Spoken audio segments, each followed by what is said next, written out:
राज्य सरकारना भ्रष्ट अधिकारीओ सामे कड़क कार्यवाहीना दावा वच्चे चौंकावनारा आंकड़ा सामे आव्या। रिपोर्ट मुजब विजिलन्सने कुल 11,000 થી વધુ ફરિયાદો મળી। કાયદા નિયમો કાર્યપદ્ધતિ અમલીકરણ અનિયમિતતામાં સૌથી વધુ ફરિયાદ છે।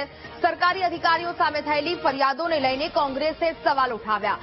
વિધાનસભા કોંગ્રેસ દંડક કિરીટ પટેલે અધિકારીઓ સામે કાર્યવાહી પર સવાલ ઉઠાવ્યા છે। ગુજરાત વિજિલન્સના 2023ના રિપોર્ટને ટાંકીને કિરીટ પટેલે સરકાર પર પ્રહાર કર્યા।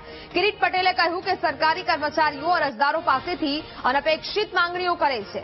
વિજિલન્સના રિપોર્ટને ટાંકીને કોંગ્રેસે સરકારની નીતિ સામે પણ કિરીટ પટેલે સવાલ ઉઠાવ્યા।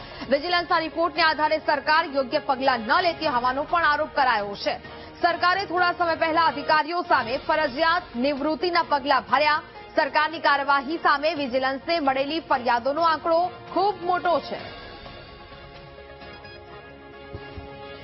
વિજિલન્સ કમિશનની અંદર ભ્રષ્ટાચારની રાજ્ય સરકારના જુદા જુદા વિભાગોની અંદર 13,400 થી વધુ ફરિયાદો મળી છે। આજે 13,400 માંથી માત્ર ગણીગાંઠી ફરિયાદોનો નિકાલ કરવામાં આવ્યો છે।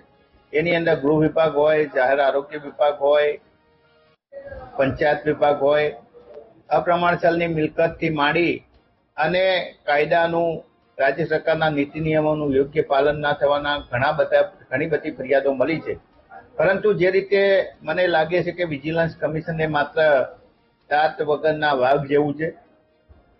વિજિલન્સ કમિશનરને કોઈ સત્તાઓ નથી। જે પણ ફરિયાદ મળે એ ફરિયાદ ફરીથી એમને જે તે વિભાગની અંદર મૂકવાની હોય છે। એટલે ચોર કોટવારને દંડે એવી પરિસ્થિતિ થાય છે। આ બાબતે રાજ્ય સરકારે સુધારો કરવો જોઈએ।